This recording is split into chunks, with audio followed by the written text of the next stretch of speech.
Donc arrêtez, alors que vous êtes né de Dieu, de continuer à chercher votre bonheur dans des choses, dans des gens, à suspendre votre épanouissement jusqu'à obtention du diplôme, jusqu'à obtention du poste, jusqu'à obtention de ceci. Non, non, non. Quelles que soient les circonstances d'un enfant de Dieu, il doit continuer à vivre la plénitude de l'intimité du Père.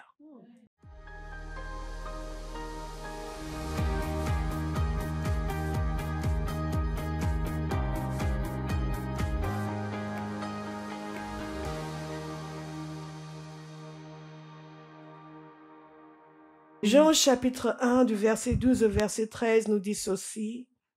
Mais à tous ceux qui l'ont reçu, à ceux qui croient en son nom, elle a donné le pouvoir de devenir enfants de Dieu, lesquels sont nés non du sang, ni de la volonté de la chair, ni de la volonté de l'homme, mais de Dieu.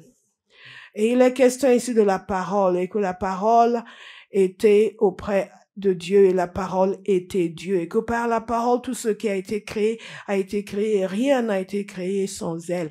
Et ensuite, la parole s'est faite chair. En d'autres termes, la parole est devenue un être humain. Elle a demeuré parmi nous.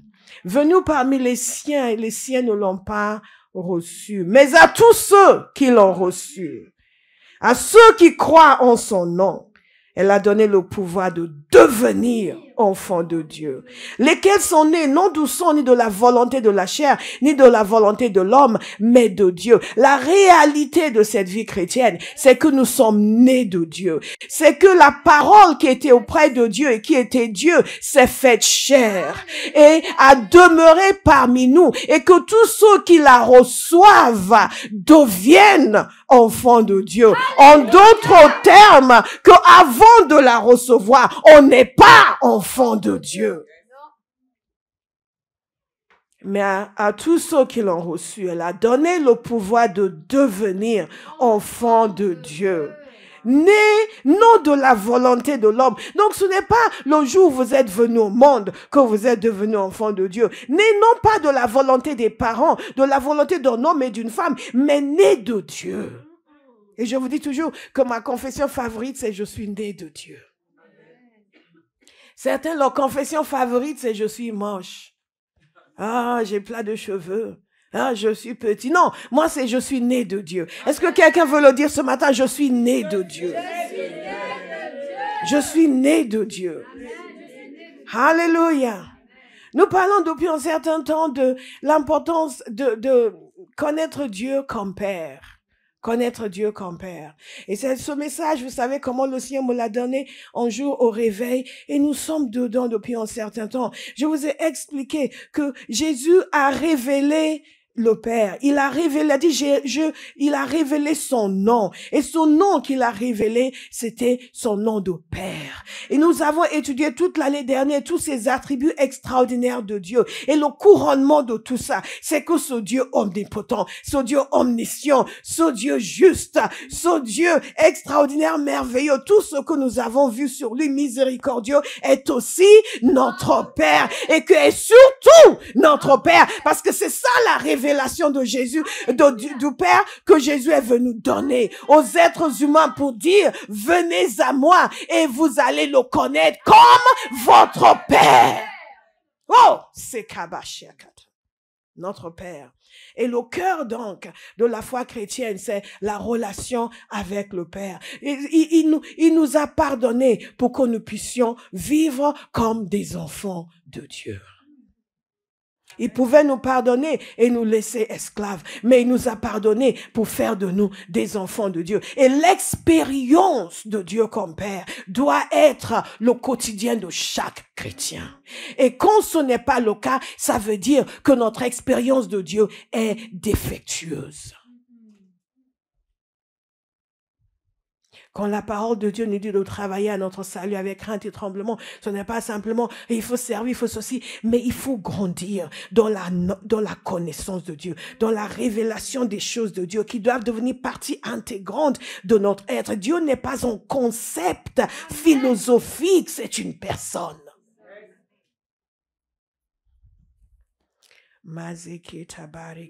Et nous voyons aujourd'hui et la semaine prochaine l'impact sur nos vies du fait que Dieu est notre Père. Qu'est-ce que ça change? Quand vous expérimentez vraiment, quand vous recevez la révélation, quand vous commencez à vivre comme un enfant de Dieu, quel impact sur nos vies?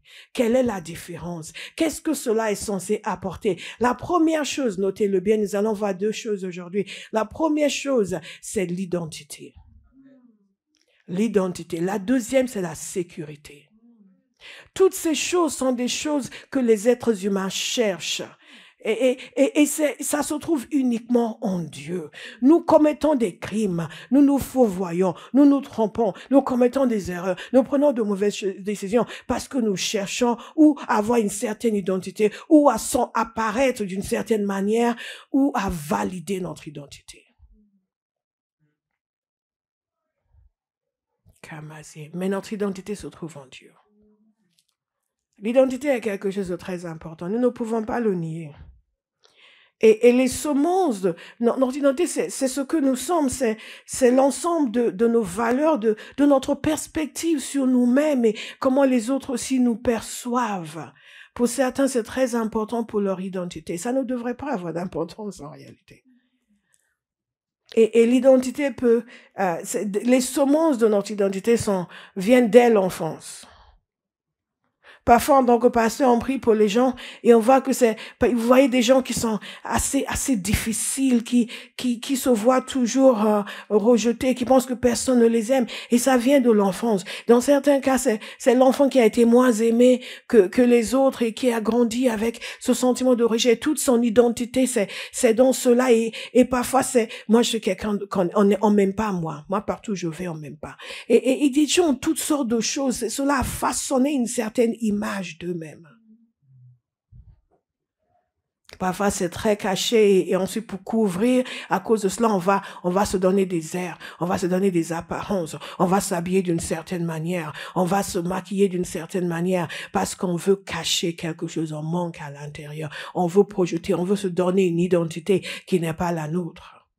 L'identité peut venir, et cela vient de l'enfance et ça continue dans l'adolescence. Vous allez voir des adolescents qui vont tout d'un coup changer parce que ils vont assumer l'identité de quelqu'un qu'ils admirent. Ils vont commencer à avoir un autre comportement, et même des adultes. Parfois, notre identité est liée à notre métier, donc ils font un certain métier et tout leur bien-être vient de cela. Ils ne s'imaginent pas ailleurs, faire autre chose. Et s'ils sont médecins, s'ils ne les appelaient pas docteurs, ils sont vexés parce que c'est ça leur identité. Et pour certains, leur identité vient du mariage. Il faut qu'ils se marient pour qu'ils se sentent bien. Sinon, ils pensent qu'ils ne sont rien. Ou il faut qu'ils se marient avec un certain type de personne. Ça vient du statut du mari. Si le mari ne réussit pas tellement, elles se sentent petites et minimisées par rapport à ma copine. Cela a un impact négatif sur leur identité. Beaucoup de choses qui nous donnent l'identité. Parfois, c'est le fait d'avoir beaucoup d'argent. Parfois, c'est la couleur de la peau qui donne une certaine identité. Et il y a certaines identités qui sont naturelles. Vous comprenez? Dans ma ville, aujourd'hui, c'est devenu courant, mais il y a quelques années, il n'y avait pas beaucoup de noirs. Donc, à chaque fois que je marchais dans la rue, quand un noir me voyait, il y avait un petit sourire. Toujours sister. Une identité, vous comprenez? Une identité partagée. Quand vous allez en Afrique, par exemple, et que vous rencontrez un noir américain et vous rencontrez un blanc américain, ce n'est pas la même réaction. Pas parce que vous êtes raciste, mais il y a une identité. Et vous rencontrez un noir américain, c'est comme, ah, bienvenue. Sens-toi comme chez toi. Ah, le frère est venu de Bercail. Vous n'avez jamais eu cette expérience? Et quand vous voyez un blanc américain, bon, vous l'aimez bien, mais c'est un étranger. Il y a des questions d'identité.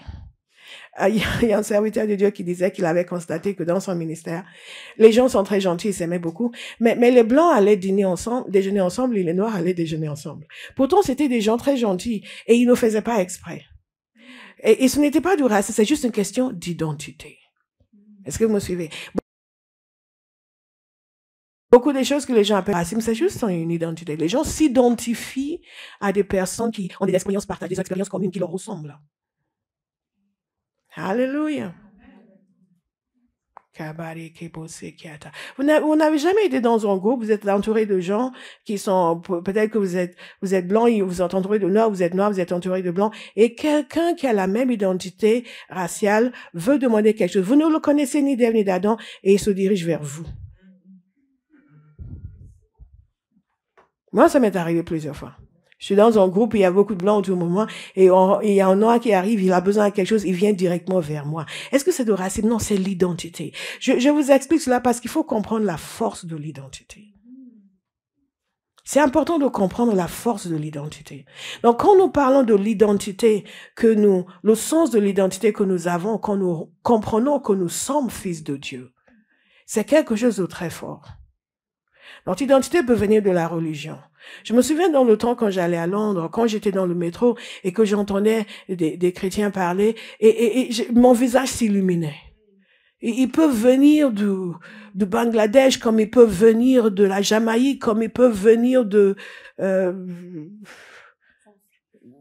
France, peu importe, mais ils sont chrétiens. Ils commencent à parler de Jésus, mon visage, oh, you're Christians! Ça m'est arrivé tellement de fois dans le métro londonien. Et c'est, oh, you're Christians! Sister! Bro! Identité, dites identité. Cela définit notre manière de voir le monde. Cela définit notre interaction avec les autres. Cela définit même l'image que nous avons de nous-mêmes. Et les relations que nous avons avec les autres. Et vous aimez tout le monde, mais il y a comme un serviteur de Dieu, je pense que c'est le même il disait qu'il était dans un avion un jour et il y a une femme qui commençait à manifester en démon et il l'a chassée. Et ça a provoqué tout un tollé dans l'avion. Et les gens ont eu peur quand ils ont vu la femme manifester. Et le pilote est venu après. Je connais l'histoire. Le pilote est venu après pour le voir. C'est vous qui chassez les démons ici? Lui fait, oui. C'est dit, qu'est-ce qu'il me fait? Il a dit, se paye, moi aussi je suis chrétien. On va prier ensemble. Identité. Alléluia. Identité. Vous savez, il y a des pays comme le Nigeria, il y a plein de conflits ethniques. Mais quand vous rencontrez, je vous assure, quand vous rencontrez en Nigeria à l'extérieur, peu importe son ethnie, are you Nigerian? Le visage s'illumine. Dites identité. Il y a différentes choses qui nous donnent notre identité. Et c'est vraiment important pour nous de méditer sur ce qui constitue notre identité. La parole de Dieu nous dit que il nous a donné le pouvoir de devenir enfants de Dieu. Enfants de Dieu. Le socle et la substance de notre identité doit être le fait que nous sommes enfants de Dieu. Enfants de Dieu. Parfois, il y a des expressions identitaires qui surprennent les gens. Un jour, j'étais dans une grande conférence, dans une grande organisation où je travaillais. Et quand vous êtes dans ces réunions internationales, les Africains ont l'habitude de s'appeler brother, sister, frère, sœur. Vous allez voir un Nigérian appelé en Camerounais mon frère du Cameroun. Vous voyez que là, vraiment, ils sont... Alléluia. Alors que d'habitude, les Nigérians s'insurgent contre les voleurs de terre, mais enfin... Et ce jour-là, donc les gens ont l'habitude d'entendre les Africains dire, oh, my brother, mon frère de la Côte d'Ivoire a dit, ils ont l'habitude. Et un jour, il y a quelqu'un qui a pris la parole, l'Africain a pris la parole, et ensuite, un blanc a pris la parole et a dit, my brother from, il a dit le nom, disant, my brother from Tanzania. Et il y avait un collègue à côté de moi, qui est américain, qui a dit, brother. J'ai dit, il vient certainement d'Afrique du Sud. Pourquoi je vous raconte ça? Identité. Cette identité continentale a dépassé la différence raciale. Et nous tous, nous avons différentes identités, n'est-ce pas? Différentes expressions de notre identité. Et c'était vrai, il venait d'Afrique du Sud. Différentes expressions de notre identité. Donc, quand je vous dis que la parole de Dieu nous dit que nous sommes enfants de Dieu, ça doit être le cœur de votre identité. La chose par laquelle vous vous définissez. Ce qui dépasse tout le reste, ce qui conditionne notre mental. Quand on connaît Dieu comme Père, on ne peut que se voir intégralement comme enfant de Dieu. Donc, je peux être grand, je peux être petit, je peux être mince, non, je suis essentiellement enfant de Dieu. Je peux être avocat, comme je peux être médecin, comme je peux être interprète, comme je peux être enseignant, mais ce n'est pas cela qui définit mon identité. Ce qui définit mon identité, c'est la relation que j'ai avec Dieu. Et beaucoup de gens ne vivent pas de cette manière-là. Leur sentiment de bien-être vient de choses naturelles, matérielles, passagères, éphémères, mais pas de cette relation tellement extraordinaire que l'on a même du mal à la concevoir. Et cette relation-là, beaucoup de choses changent dans le naturel. Il y a des gens, toute leur fierté vient du fait que mon mari est pilote de chasse. Jusqu'au jour où le mari s'en va. Et donc, toute son identité s'écroule. Et vous voyez la personne, elle est laminée, non pas parce il s'en est allé, parce que même quand il était là, c'était un fardeau. Ce n'est pas votre cas, bien sûr. Je ne parle pas des hommes qui sont là. Mais c'est juste parce que toute l'identité était sur pas la personnalité, mais le métier, sur le statut. Est-ce que vous me suivez? Nous fragilisons notre existence. Quand notre identité est liée à notre appartenance ethnique, à la couleur de notre peau, à ce que nous possédons, à celui ou celle avec qui nous sommes mariés, à des choses qui sont terrestres. Cela fragilise l'existence parce que dès que ces choses sont secouées ou attaquées, les gens s'écroulent. Et c'est une ignorance patente que d'être né de Dieu et de trouver son bien-être dans autre chose. De trouver son identité dans autre chose. J'ai lu un article écrit par quelqu'un j'ai lu cet article, je n'en revenais pas, qui disait que elle était, à chaque fois qu'elle était avec son mari, elle était invisible. À cause de l'endroit où ils habitaient, qui était un endroit assez huppé. Et donc, quand elle était avec son mari, vous auriez compris, elle est noire, il est blanc, c'est comme si elle n'existait plus, les gens ne lui parlaient pas. Et je me suis posé la question de savoir si ce n'est pas que cette femme a un problème d'identité. Comment est-ce que vous devenez invisible? Et si déjà à la base, vous pensez que vous êtes invisible, ce qui va se produire, c'est que vous deviendrez invisible. Et beaucoup de gens, je donne cet exemple parce que dans beaucoup d'endroits, les gens ont une mauvaise identité. Et donc, sont constamment en train de projeter sur des autres les choses qui n'ont rien à voir. Ceci est important parce qu'un enfant de Dieu doit avoir ceci comme identité. Je suis né de Dieu. Je suis né de Dieu. C'est toute la valeur dont vous avez besoin. Et quand votre appartenance à Jésus devient votre valeur première, votre identité première, c'est une façon d'honorer le Seigneur. Sinon, vous êtes en train de dire, la couleur de ma peau est plus importante que le salut que tu m'as donné. Que le métier que j'ai est infiniment plus valorisant pour moi que le fait que tu m'appelles ton enfant. Nous ne le disons pas de cette manière-là, mais c'est ce que exprime notre manière de vivre. Donc, notre identité va conditionner toutes nos relations. Toute notre manière de fonctionner va être conditionnée par notre identité. Et beaucoup des problèmes relationnels que les gens ont sont liés à leur identité. Il y a eu un problème dans une famille. Quelqu'un a eu un mauvais comportement avec un membre de sa famille. Et sa raison, c'est, oui, elle pensait que je n'étais rien. Mais en réalité, c'est parce que cette personne pensait qu'elle n'était rien. Mais quand nous sommes nés de Dieu, que nous ayons 1 million en banque ou 10 centimes, nous sommes quelqu'un. Et on ne doit jamais, un instant, imaginer qu'on n'est rien. Parce que ce qui fait la substance de votre vie, c'est le fait que Dieu vous a appelé son enfant.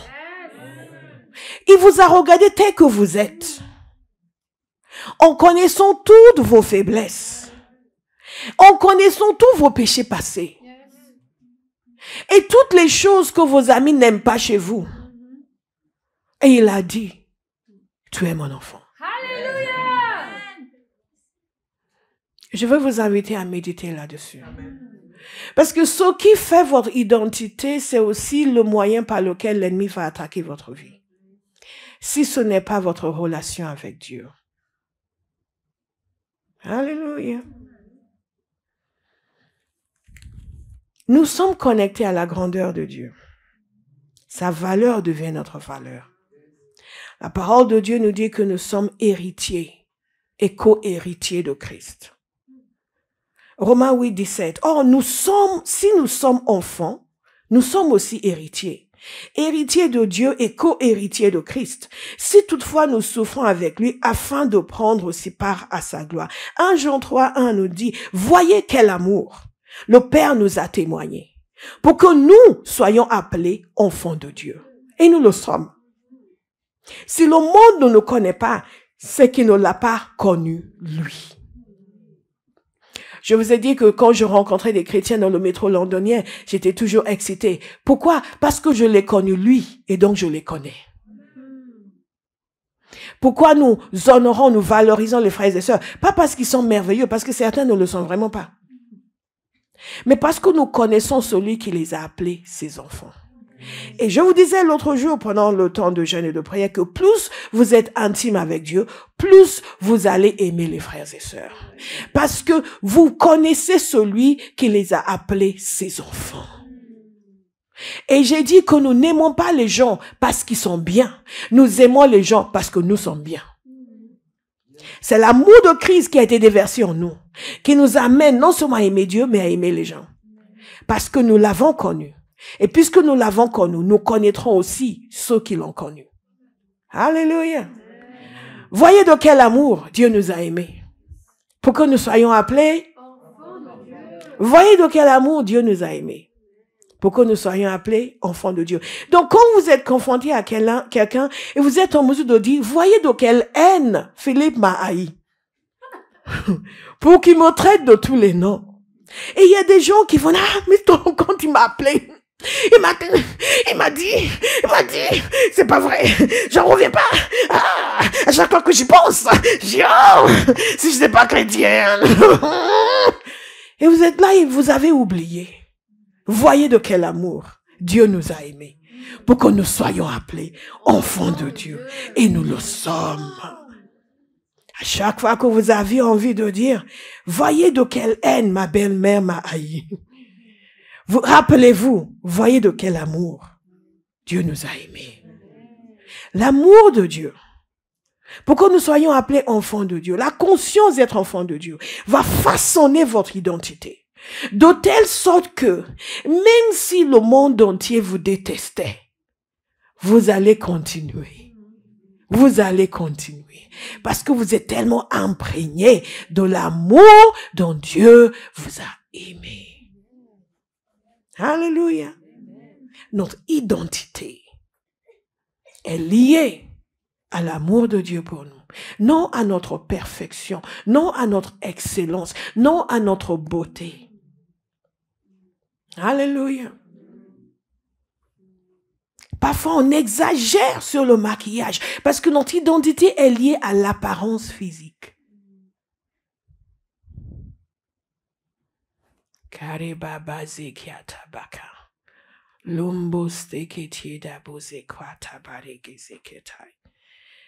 Voyez de quel amour le Père, voyez quel amour le Père nous a témoigné. Voyez quel amour le Père nous a témoigné. Voyez quel amour le Père nous a témoigné. Et notre identité est basée sur cet amour du Père. Kamaribu. Et Jésus nous dit ceci dans Matthieu 5.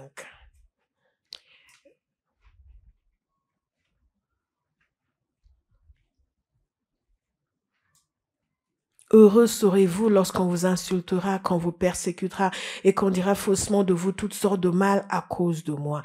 Réjouissez-vous et soyez dans l'allégresse parce que votre récompense sera grande au ciel. Mais la suite, c'est ce que je vais vous lire. Je vais revenir sur ce passage après. Et il dit au verset 13, vous êtes le sel de la terre. Ça, c'est notre identité. Méditez dessus jusqu'à ce que ça entre en vous. Vous n'êtes pas le malheureux qui a toujours besoin d'aide. Vous n'êtes pas le pauvre qui ne comprend rien à rien. Vous n'êtes pas le dernier de la classe. Vous êtes le sel de la terre. Et Jésus dit, mais si le sel perd sa saveur, avec quoi la lui rendra-t-on? Ce qui veut dire que c'est possible de perdre sa saveur. C'est possible d'être né de Dieu et de vivre comme quelqu'un qui ne comprend rien à la nouvelle naissance. Il ne sert plus qu'à être jeté dehors et piétiné par les hommes. Vous êtes la lumière du monde. Je vais vous amener à dire quelque chose ce matin. Dites, je suis la lumière du monde. Je suis la lumière du monde. Nous savons que Jésus est la lumière du monde, mais chose étonnante, il le dit de nous. Est-ce que c'est possible qu'il y ait une dimension de révélation de notre identité en Christ que nous n'avons pas encore saisie?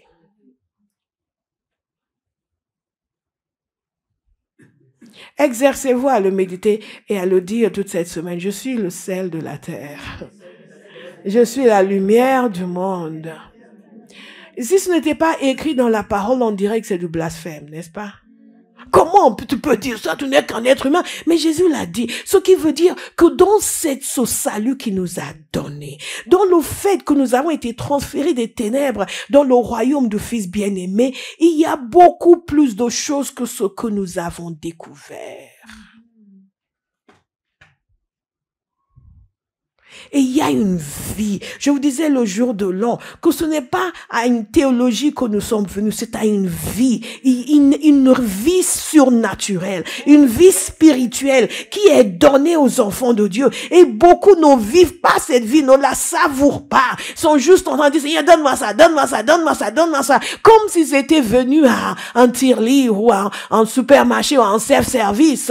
Et Dieu existe juste pour donner, donne-moi ci, donne-moi ci. Et ce n'est même pas donne-moi la révélation de ta personne. C'est juste, bon, tu m'as donné un crayon hier, aujourd'hui il faut que tu me donnes 2 stylos parce qu'il faut que je progresse, il faut que les gens voient que je suis béni. Aujourd'hui j'ai 2 stylos, demain il faut que tu me donnes une voiture, après la voiture il faut que tu me donnes 3 voitures et 4 voitures. Et nous perdons notre temps, nous gaspillons des temps précieux avec Dieu dans des choses qui sont éphémères. Et la connaissance de la vie de Dieu, c'est ce qui constitue la substance de cette vie chrétienne, une réalité surnaturelle, nous passons à côté. Et donc, un enfant de Dieu est en train de se plaindre, personne ne m'aime au travail, il parle mal de moi, et je regarde, je dis, mais quelle est ton identité? Mais tu n'es pas dans ce lieu de travail comme n'importe qui, tu es la lumière de ce lieu de travail. Et quelqu'un doit saisir. Parce que quand on connaît Dieu comme notre Père, notre identité change. Change. Change. Je suis la lumière du monde. Je suis le sel de la terre. Parce que je suis né de Dieu. Et donc je sors de l'oppression. Je sors de l'anxiété, des doutes, des inquiétudes, de la peur et je commence à penser comme quelqu'un rempli de Dieu, aimé de Dieu, fortifié par Dieu, poussé par Dieu, qui fonctionne dans la vision du Père. En d'autres termes, unbreakable, unshakable, immovable, unstoppable. Hallelujah. Hallelujah. Hallelujah. Hallelujah. Hallelujah. Hallelujah. Hallelujah. Hallelujah. Hallelujah. Hallelujah. Vous comprenez, il est impossible que je sois invisible. Parce que je suis né de Dieu. Habité par le Saint-Esprit. Où que j'aille, je ne peux pas être invisible. Et si quelqu'un ne me voit pas, c'est qu'il est aveugle. Ce n'est pas que je suis invisible. Est-ce que vous prenez la mesure du fait que Jésus a dit que le Père et moi, nous viendrons demeurer avec lui? Le problème que nous avons, c'est que nous sommes constamment en train de penser à ce que nous étions et nous ne pensons pas assez à ce que Jésus a opéré et ce qui a changé dans l'équation. Quelqu'un me disait un jour que oui, pasteur, vous parlez tant de Dieu, mais je me rends compte que je ne m'intéresse pas beaucoup à Dieu. Je dis, tu te trompes. Tu devrais t'intéresser beaucoup à Dieu. Beaucoup. C'est en lui que nous vivons. C'est en lui que nous vivons, que nous nous mouvons, que nous avons notre être. Vous n'êtes pas vous tant que vous ne connaissez pas Dieu. C'est quand vous le connaissez, que vous vous voyez en lui, que vous pouvez enfin devenir ce que vous êtes réellement. Les gens vont dire, oui, je me cherche. Je vais aller voir tel spécialiste parce que je me cherche. Non, allez voir Dieu. Vous allez vous trouver. Dites identité. Identité. Qu'est-ce que la parole nous dit concernant notre identité? Que nous sommes le sel de la terre, que nous sommes la lumière du monde. Et ce qui se passe quand on commence à saisir vraiment cette identité, et Jésus dit ceci en plus. Il dit... on n'allume pas une lampe. Il dit, vous êtes la lumière du monde. Une ville située sur une montagne ne peut pas être cachée. En d'autres termes, vous ne pouvez pas être invisible. Que vous soyez noir, que vous soyez vert, que vous soyez gris, une ville située sur une montagne ne peut pas être cachée. On n'allume pas non plus une lampe pour la mettre sous un seau, mais on la met sur son support et elle éclaire tous ceux qui sont dans la maison. En d'autres termes, quand vous commencez à saisir votre identité en Dieu, à comprendre que vous êtes la lumière du monde, Dieu va vous mettre à un niveau où vous allez pouvoir éclairer autour de vous.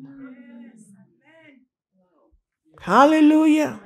Donc la question n'est pas, il veut que tu m'élèves. Oui, Dieu nous élève, mais il faut que nous sachions qui nous sommes en lui. Et quand nous savons qui nous sommes en lui, et que nous laissons cette lumière briller, lui-même va nous élever pour éclairer beaucoup de monde. Dites à quelqu'un, il faut que tu brilles. Il faut que tu brilles. Alléluia.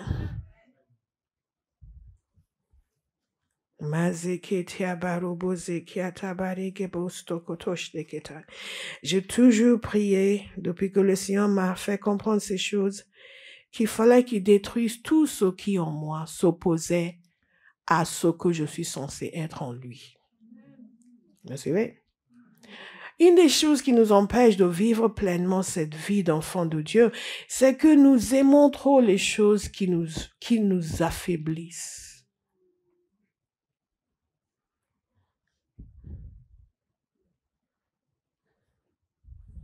Et Jésus dit donc ceci, voici la prière de Jésus.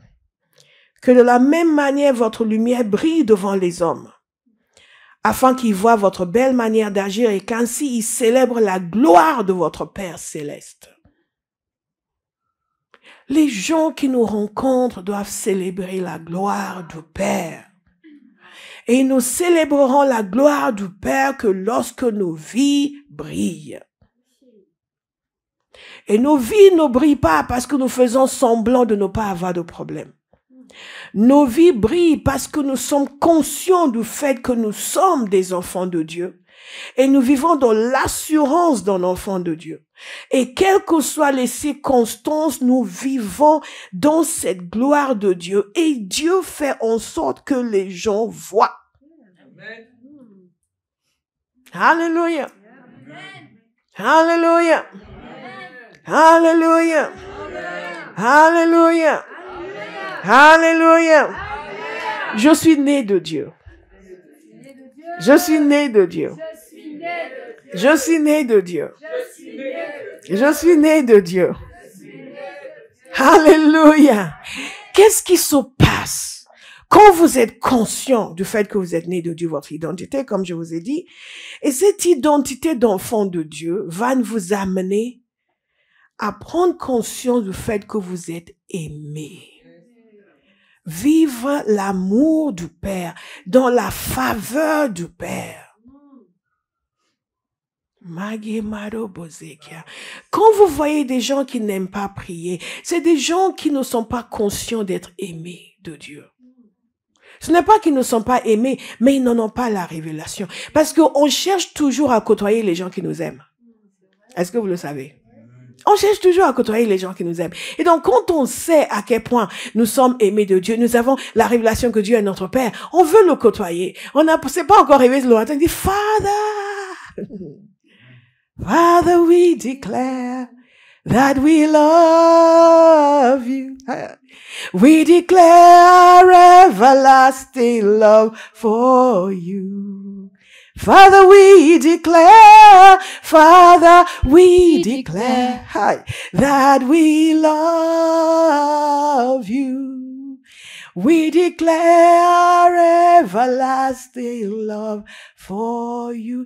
C'est une relation de père et enfant. Et cette conscience de notre identité d'enfant de Dieu qui dépasse toute autre facette de notre identité, qui prime sur la couleur de votre peau, qui prime sur votre pays d'origine, qui prime sur votre compte bancaire, qui prime sur votre popularité ou absence de popularité.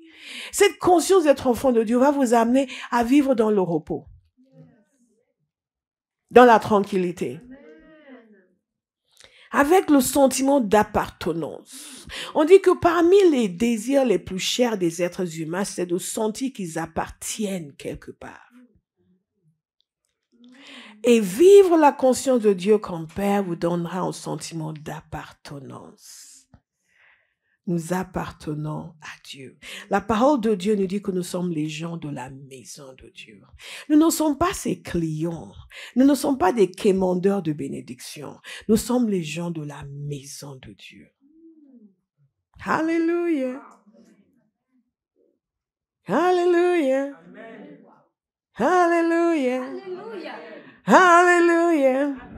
Vous savez, la parole de Dieu contient toutes ces expressions pour nous communiquer une réalité. Ne les lisez pas en passant. Méditez dessus. Parce que quelque chose doit entrer en nous et changer notre expérience. Nous changer à l'intérieur. Le sentiment d'appartenance, le repos dans l'amour inconditionnel de Dieu. C'est une des raisons pour lesquelles j'aime la repentance et j'aime encourager les gens à se repentir. Et j'aime les gens qui savent entendre le Saint-Esprit leur montrer ce qui ne va pas. Parce que j'ai espoir qu'il y ait un changement qui va se produire. Quand les gens ne voient jamais. Tout à l'heure, Olive nous a témoigné du fait que quand elle a partagé, je lui ai dit que c'était pas assez profond. Et elle a saisi et elle est allée encore demander. Parce que notre bien-aimé a donné ce témoignage et ça a permis de mettre les autres au défi, d'aller aussi écouter le Saint-Esprit. Je ne sais pas si elle le sait, mais son témoignage a béni d'autres personnes. Parce que d'autres personnes sont venues me dire, le Saint-Esprit m'a montré des choses. Le Saint-Esprit m'a montré des choses. Et ce qui se passe lorsque nous laissons le Saint-Esprit nous parler, il va nous montrer ce qui n'est pas bien pour que nous puissions mettre de l'ordre et continuer. Dites continuer. Continuer, continuer et progresser dans l'intimité du Père. Alléluia. Dans la conscience que nous sommes aimés. Favorisé par Dieu. Qu'est-ce qui se passe lorsque votre identité change? Que votre identité est exclusivement votre nature d'enfant de Dieu. Vous êtes libéré de la culpabilité. Vous êtes libéré de la culpabilité. Il y a des gens qui viennent dire, oui, mais vous pensez vraiment que Dieu peut me pardonner? Vous pensez vraiment, mais j'ai fait des choses. Et je leur dis toujours, quel que soit ce que vous avez fait, ce n'est pas plus puissant que le sang de Jésus qui a été versé pour nous. Alléluia. Nous sommes libérés de la culpabilité parce que nous comprenons que ce n'est pas parce que nous sommes bien qu'il nous aime, c'est parce que lui est Dieu et qu'il est bonté. Libérés aussi du rejet. Beaucoup de gens vivent avec un sentiment de rejet. J'ai entendu un serviteur de Dieu parler du fait que il sortait avec son épouse avant le mariage, ils étaient jeunes. Lui n'était pas converti et il est allé à la fac et il a rencontré une fille super populaire, super dynamique. Il a commencé à sortir avec elle aussi. Il n'était pas converti. Et il a essayé de couper, de mettre fin à leur relation avec celle qui maintenant est son épouse depuis plus de 50 ans. Mais à l'époque, ils étaient jeunes. Il a essayé de mettre fin à cette relation et elle n'acceptait pas. Et il lui avait offert une bague, pas de fiançailles, mais juste une bague comme ça, parce que c'était l'habitude qu'ils avaient. Et il voulait reprendre sa bague, elle a refusé de lui donner. Et après, cette autre fille, elle l'a largué. Et il s'est retrouvé seul, il est retourné à l'ancienne. Et j'étais émerveillée par cette femme. Par le fait que elle n'a pas eu de sentiment de rejet. Vous comprenez? Parce que dans certains cas, vous allez voir, ils vont se marier, oui, mais toute sa vie, elle va vivre avec un sentiment que ça, il ne voulait pas de moi. C'est parce que l'autre l'a largué qu'il est venu vers moi. Mais elle n'a pas eu ce sentiment de rejet. Je prie pour quelqu'un ce matin. Que tout sentiment de rejet disparaisse de votre vie. Amen. Au nom de Jésus. Parce que vous êtes nés de Dieu. Ce n'est pas parce qu'un garçon n'a pas eu l'intelligence de savoir que vous étiez la meilleure que ça change quoi que ce soit. Vous êtes toujours la meilleure. Il était juste aveugle. Nous sommes nés de Dieu. Vous êtes nés de Dieu. Par conséquent, vous êtes libérés de tout rejet. Si Dieu ne vous a pas rejeté, aucun rejet n'a de l'importance. Est-ce que quelqu'un comprend? Si Dieu ne vous a pas rejeté, aucun rejet n'a de l'importance. Quand Dieu vous a accepté, peu importe qui vous a rejeté, c'est qu'il manque d'intelligence. Il vous a rejeté, mais Dieu ne vous a pas rejeté. Donc, je brise le poids du rejet sur votre vie. Au nom de Jésus, votre identité ne doit pas être façonnée par le fait que quelqu'un n'a pas assez d'intelligence pour voir votre valeur. Votre identité doit être façonnée par le fait que le Père, le Dieu de toute la terre, a eu assez de grâce pour vous accueillir dans sa maison et faire de vous un enfant du royaume. Donc, encore une fois, je brise le poids du rejet sur votre vie. Certaines personnes vivent le rejet parce que ils postulent à droite et à gauche et ils ne sont pas pris. Quand finalement ils sont embauchés, ils continuent à avoir un sentiment de rejet. Parce que oui, mais quand même, j'ai postulé, c'est combien d'entretiens j'ai fait, enfin, j'ai eu un truc. Et même là-bas, ils vont continuer. Là, ils ont été choisis, mais ils vont continuer à avoir un sentiment de rejet. Parce que Satan a utilisé le rejet des êtres humains pour construire une forteresse à l'intérieur. Je vais encourager quelqu'un à dire aujourd'hui, je ne suis pas rejeté. Je ne suis pas rejeté. Je suis accepté dans le bien-aimé. Je suis accepté dans le bien-aimé. Quand vous comprenez votre identité d'enfant de Dieu, vous n'allez plus vous assujettir à des sentiments de rejet. Il y a des gens qui non seulement ont un sentiment de rejet, mais ils ont un esprit de rejet. Il y a un démon qui les suit partout. Une de tes amies, pour qui j'avais prié une fois, qui me disait, priez pour moi, pasteur, parce que au travail, les gens me rejettent. Et j'ai prié pour elle aussi, m'a montré que non, c'est pas que au travail, c'est partout. Et c'était un démon qui l'accompagnait partout, qui faisait en sorte que les gens la rejetaient. Est-ce que vous me suivez? Et si c'est votre cas, que cet esprit vous quitte maintenant. Yes. Au nom de Jésus. Donc je lui ai dit, mais non, c'est pas que au travail, c'est partout. Partout, tu vois. Et c'est vrai. Et quand ça arrive aux gens, ils vont avoir l'impression qu'il y a un truc qui ne va pas avec moi. Pas nécessairement. Pas nécessairement. Pas nécessairement. Mais quand vous avez l'assurance de votre identité en Jésus, que Dieu vous a accepté. Dieu vous a accepté. Dieu vous a choisi. Il vous a appelé. Il vous a appelé par votre nom. My God. Donc, peu importe qui vous rejette, hein, vous allez postuler ici pour... Non, ça n'a pas d'importance. Alléluia. Alléluia. I cannot be rejected because I have been accepted. Amen. Vivre dans l'expérience de Dieu comme Père nous libère de la culpabilité, nous libère du rejet, nous libère du regard des autres. Combien de décisions est-ce que nous prenons pour paraître?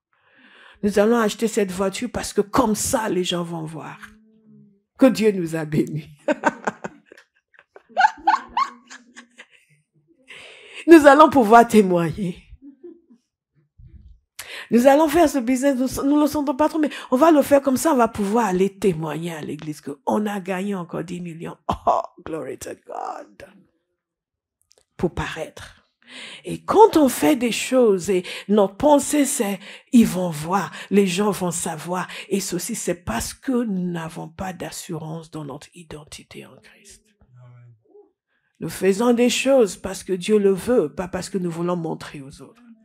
Tant que vous voulez montrer aux autres, vous êtes encore esclaves. Esclaves de leur regard. Et Jésus est venu nous libérer de l'esclavage. Oui, pourquoi nous n'avons pas une maison là-bas? Tous mes amis ont une maison là-bas. Nous aussi, on va avoir une maison. Esclavage. Esclavage. Il y a un phénomène au Nigeria. C'est des gens qui construisent des véritables palais dans leur village natal. Des endroits où ils ne vivent pas, où ils ne vivront jamais. Ils vont vivre en petit appartement dans la grande ville, ils vont aller construire un palais. Vous savez pourquoi? Pour que les gens voient qu'ils ont réussi. Esclavage. Sur cette terre, nous vivons la vision de Dieu, pas la vision des autres. Quand vous avez l'assurance dans votre identité d'enfant de Dieu, vous allez vivre pour Dieu, pas pour les autres. Nous sommes libérés de la condamnation, libérés du rejet, libérés du regard des autres, libérés de l'esprit de comparaison, de compétition. Parfois dans les églises, il y a cela. Telle église a fait ça, nous aussi on va faire. Why? Si Dieu ne l'a pas ordonné. Oui, mais il y a même des gens qui disent, pasteur, pourquoi on ne fait pas ça? Parce que telle église le font. Et pourquoi on doit faire comme telle église? Si Dieu ne nous l'a pas mandaté. Et Dieu reçoit la révélation. Je reçois la révélation de mon identité d'enfant de Dieu. Au nom de Jésus. Au nom de Jésus. Au nom de Jésus. Au nom de Jésus. Et ce qui se passe donc, c'est que nous ne subissons pas le rejet, nous ne sommes pas affligés parce qu'un tel a vu, un tel a pensé. Parfois même dans l'église, les gens ne vont pas recevoir la grâce que Dieu veut amener dans leur vie parce qu'un tel va les voir. Parfois, un jour, il y a un jeune homme, je les avais envoyés dans un endroit pour participer à une conférence et ils ont participé à des délivrances. Et il est venu, mais les gens, ils ont manifesté. Ouh là là, moi, je m'imagine pas dans cette situation. Je dis, mais tu sais, il est préférable de manifester et d'être libéré que de garder le démon. Et celui qui regarde quelqu'un de travers, qui manifeste le démon, c'est quelqu'un qui n'a pas d'intelligence spirituelle. Parce que toi, t'en as peut-être que tu n'as pas encore manifesté. Et la personne qui a été libérée va un jour prier pour toi. Je l'ai dit, il pensait que je plaisantais. Je savais que lui avait besoin de délivrance. Et un jour, dans une réunion, il a commencé à manifester. Au lieu de laisser les démons partir, il voulait les garder. Pourquoi? Parce qu'il était conscient du regard des autres. Il se comparait. Il ne comprenait pas qui il était en Dieu. Il a commencé à résister. Il voulait laisse-les partir.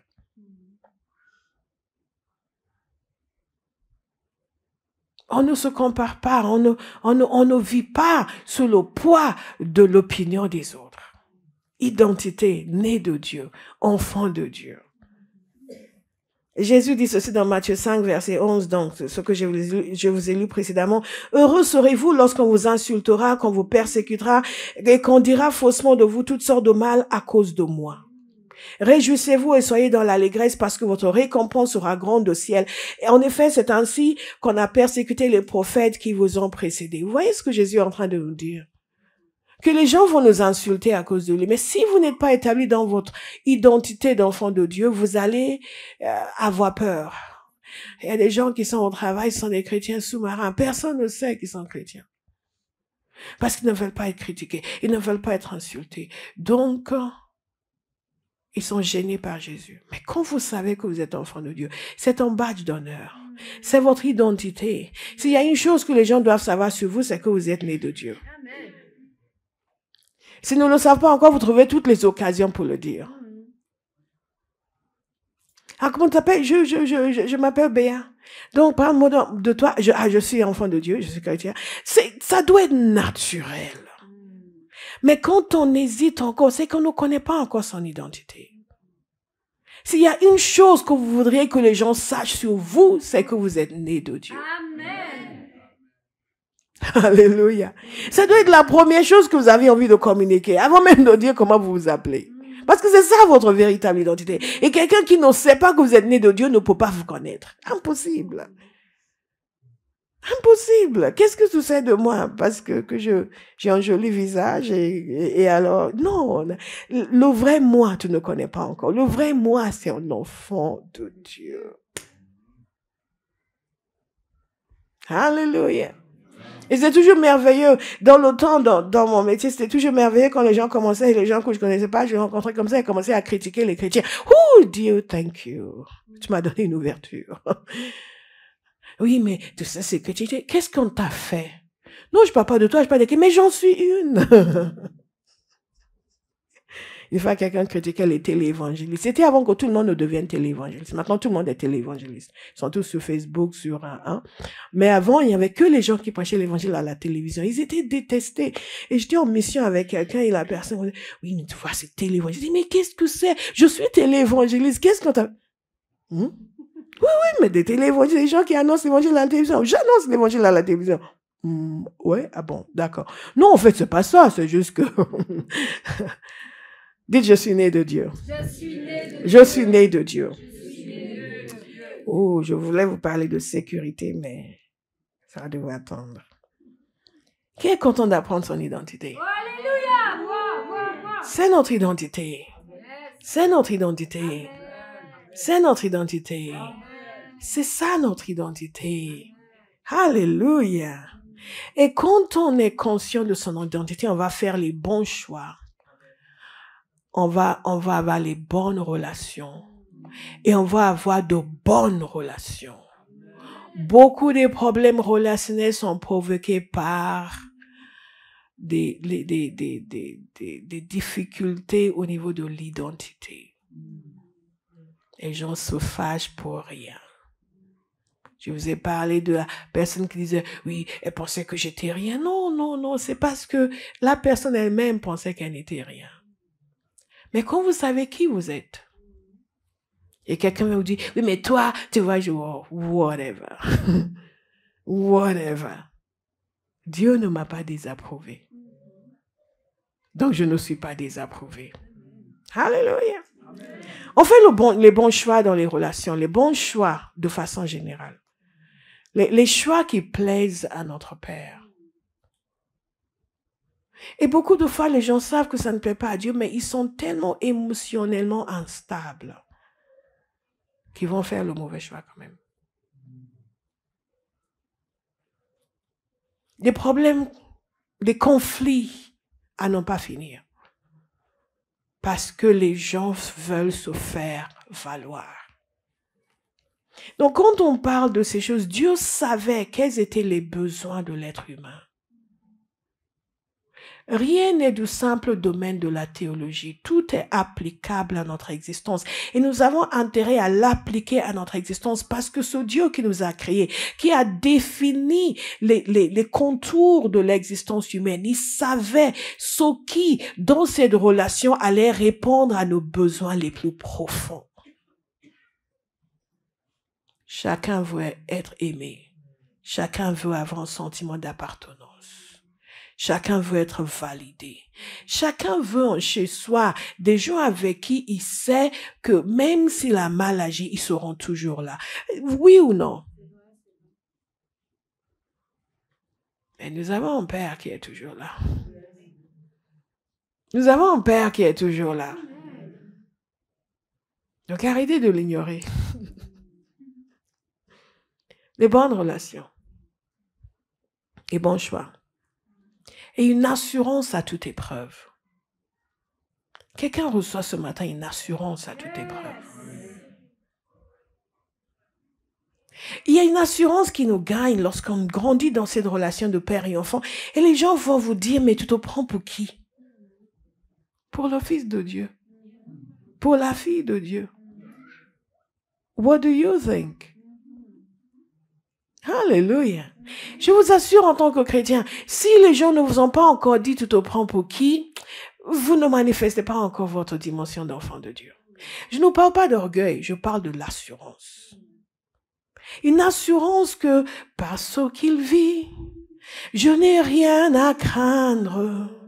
Mes lendemains sont assurés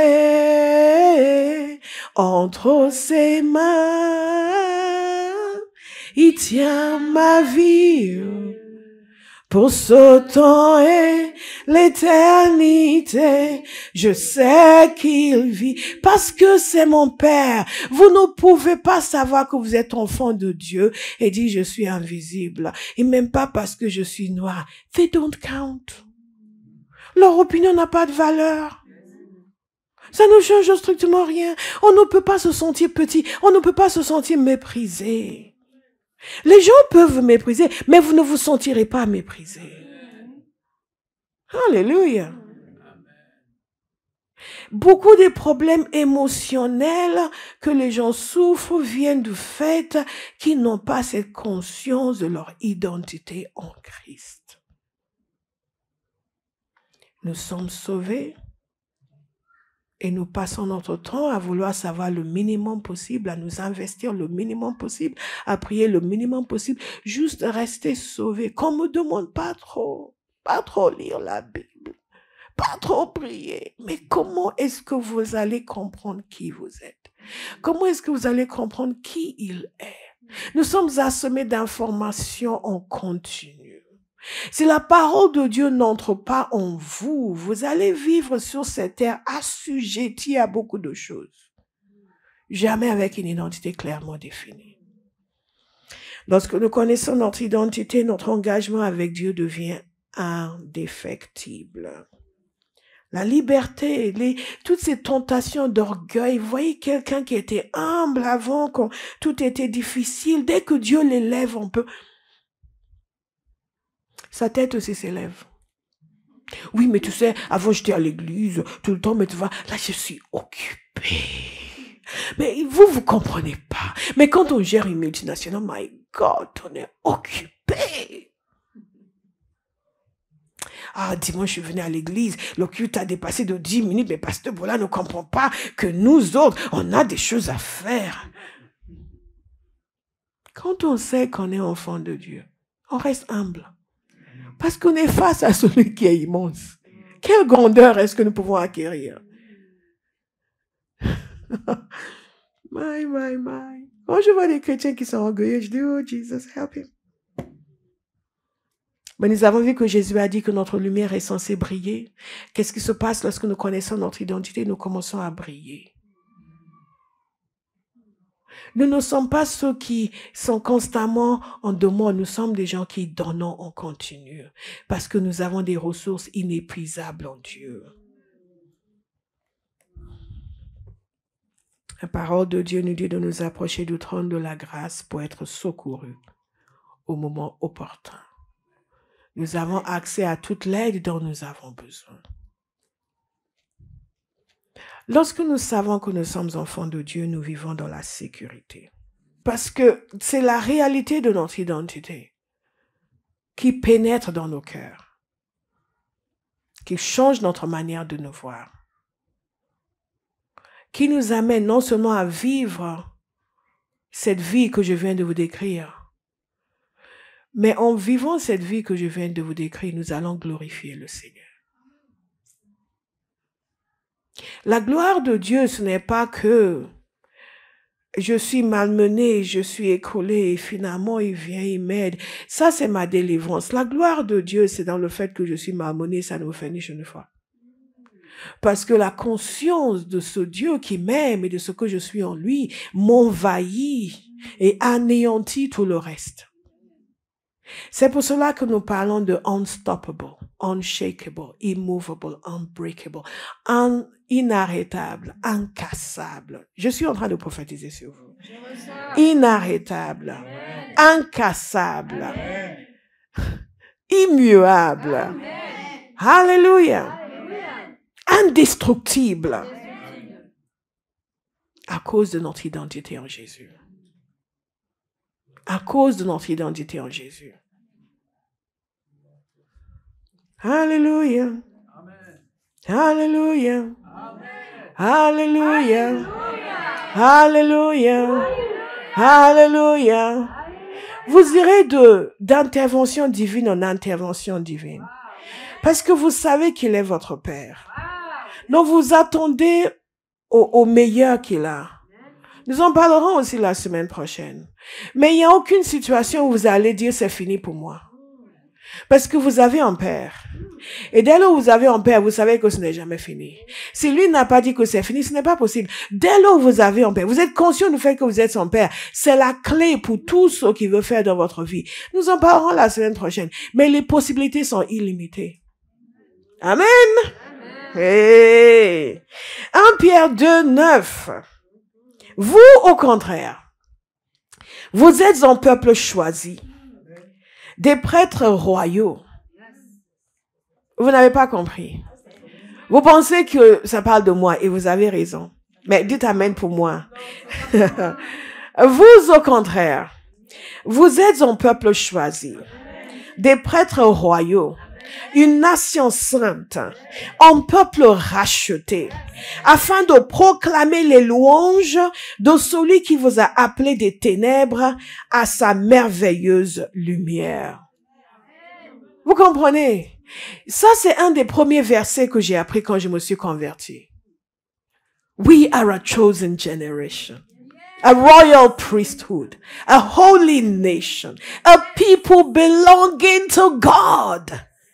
Et j'ai fait, wow! A chosen, un peuple choisi. Aïe, aïe, aïe, aïe, aïe, aïe, aïe. Ouh, ça résonnait à l'intérieur de moi. Et nous avions un chant que nous chantions, un chant, je pense que certains le connaissent. We are a chosen generation, a royal priesthood, a holy nation, a peculiar people, to show forth the praises of him who has called us out of darkness, out of darkness, out of darkness, into his marvelous light, into his marvelous light. Nous sommes un peuple choisi, une race élue, un sacerdoce royal, une nation sainte. Alléluia. Alléluia. Non pas à cause de nos œuvres, mais à cause de la croix. Nous qui n'étions pas un peuple, nous sommes devenus le peuple de Dieu. Nous qui n'avions pas obtenu miséricorde, nous avons obtenu miséricorde. C'est ça l'identité de chrétien. C'est ça qui fait notre joie. Si vous ne pouvez pas vous réjouir d'être enfant de Dieu, vous ne serez jamais heureux. Parce que le bonheur de l'être humain se trouve uniquement en Dieu. Il n'y a rien qui a été configuré pour donner le bonheur à l'être humain. Rien. Dans l'économie de Dieu, l'épanouissement se trouve uniquement en Dieu. Dieu a façonné l'être humain de telle sorte qu'il ne pourra jamais connaître un bonheur durable en dehors de lui.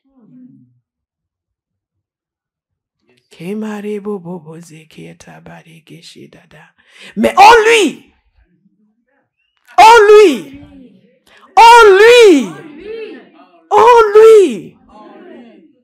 wow.